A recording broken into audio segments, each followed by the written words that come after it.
Assalamualaikum warahmatullahi wabarakatuh. Perkenalkan, nama saya Roy Bangana Widianto dari Peternakan C, NPM 1910701099. Di sini saya akan menjawab ujian tengah semester Bahasa Indonesia. Untuk yang pertama, jelaskan perkembangan bahasa Indonesia sehingga menjadi bahasa resmi kenegaraan saat ini. Perkembangan bahasa Indonesia memiliki beberapa tahapan, yaitu untuk yang pertama, ejaan Van Ophusen. Ejaan ini merupakan ejaan bahasa Melayu Latin dan pada tahun 1896. Untuk yang kedua, ejaan Republik atau ejaan Suwandi. Ejaan ini diresmikan pada tanggal 19 Maret 1947, menggantikan ejaan sebelumnya. Untuk contohnya, ejaan Republik yaitu huruf OE menjadi U.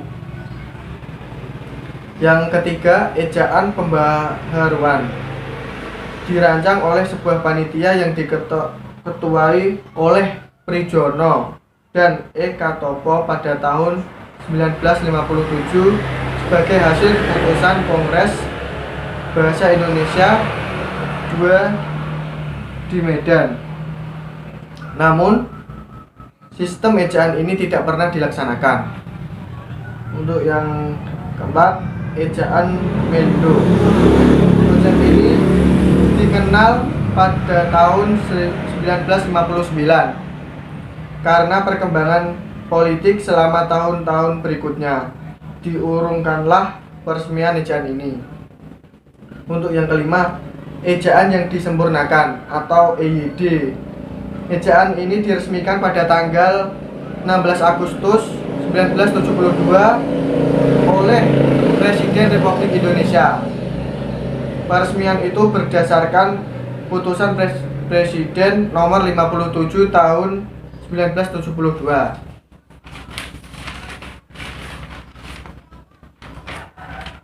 Untuk yang terakhir yaitu ejaan bahasa Indonesia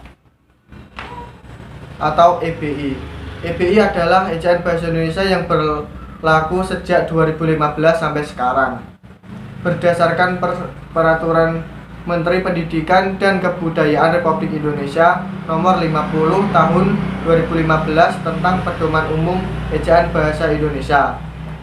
Dan juga terdapat penambahan aturan pada penggunaan huruf tebal dan huruf kapital. Untuk yang nomor 2, karena mengapa kita perlu mempelajari bahasa Indonesia pada program studi peternakan? Karena bahasa Indonesia sangat penting di dalam bidang peternakan untuk mengerjakan laporan Satis Praktikum. Di dalam laporan harus terdapat bahasa Indonesia yang baku dan benar dan jelas. Oke, nomor 3. Jelaskan alasan bahasa terpelajar tergolong sebagai bahasa ragam resmi. Alasan bahasa terpelajar tergolong sebagai bahasa ragam resmi karena bahasa Indonesia yang digunakan oleh kelompok penutur berpendidikan tampak jelas perbedaannya dengan digunakan oleh kelompok penutur yang tidak berpendidikan. Contohnya, tidak terpelajar, video, film pakai P. Yang terpelajar, video, film. Dan biasanya bahasa terpelajar digunakan oleh siswa atau mahasiswa. Nomor 4. Apa syarat sebuah ejaan agar dapat disebut baku atau efektif? Syarat sebuah ejaan agar dapat disebut baku atau efektif adalah dengan menggunakan huruf kapital, tanda baca dan ejaan dengan benar, serta struktur yang jelas. 5. Apa yang Anda ketahui tentang unsur serapan dalam bahasa Indonesia? Kata serapan adalah kata yang berasal dari bahasa lain, bahasa daerah atau bahasa luar negeri, yang kemudian ejaan ucapan dan tulisannya disesuaikan dengan penuturan masyarakat Indonesia untuk memperkaya kosakata. Contohnya, adopsi serapan utuh, adaptasi serapan sebagian.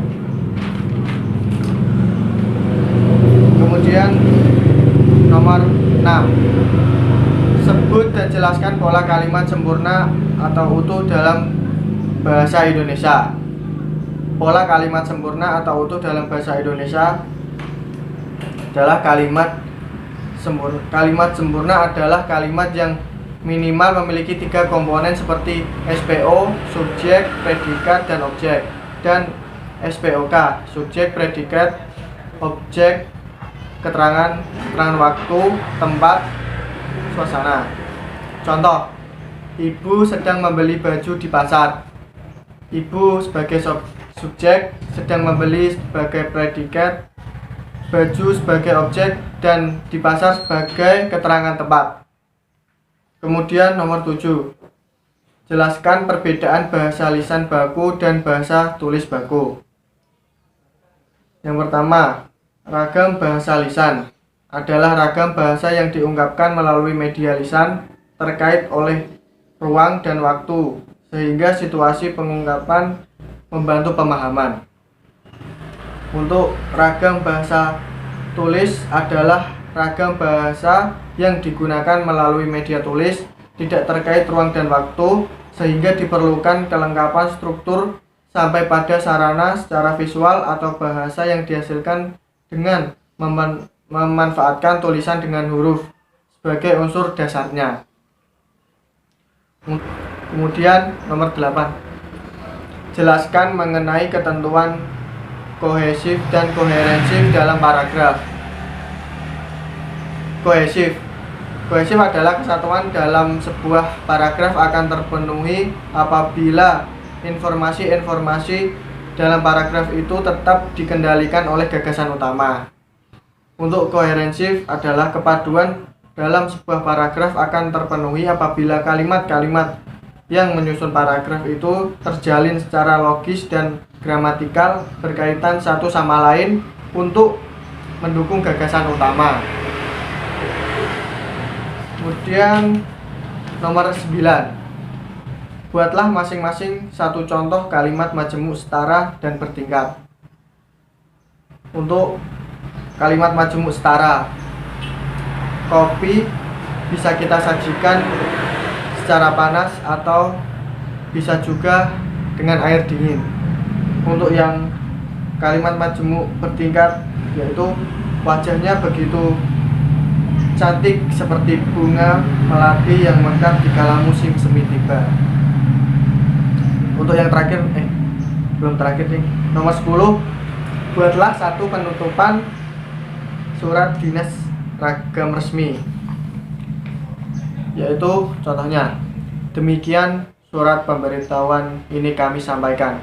Kiranya saudara berkenan hadir mengikuti kegiatan tersebut demi terwujudnya Kota Pati yang nyaman dan kondusif. Atas perhatiannya, saudara, kami ucapkan terima kasih. Dan untuk yang terakhir, buatlah satu genre teks akademik jenis teks ulasan, lalu reportasekan jenis karya yang Anda ulas. Saya mengambil ini novel Silent Heart. Novel ini menceritakan tentang kesedihan. Silent Heart merupakan novel yang bergenre romantis. Di dalam novel ini memasukkan unsur kesedihan. Selain membahas tentang percintaan, di dalam novel Silent Heart ini menceritakan sebuah cerita mengenai penyakit langka, yang dimana banyak orang tidak mengetahui penyebab penyakit tersebut. Namun novel ini sedikit memberitahu informasi mengenai penyakit tersebut. Untuk kelebihan dari novel ini yaitu alurnya yang tersusun secara berurutan, membuat pembaca mudah mengerti dan paham, dan bahasanya yang teratur dan enak untuk dibaca, dan ceritanya yang menarik, cukup menarik. Untuk kekurangan dari novel ini yaitu sampulnya kurang menarik, hanya hitam dan putih, terus dan hanya gini.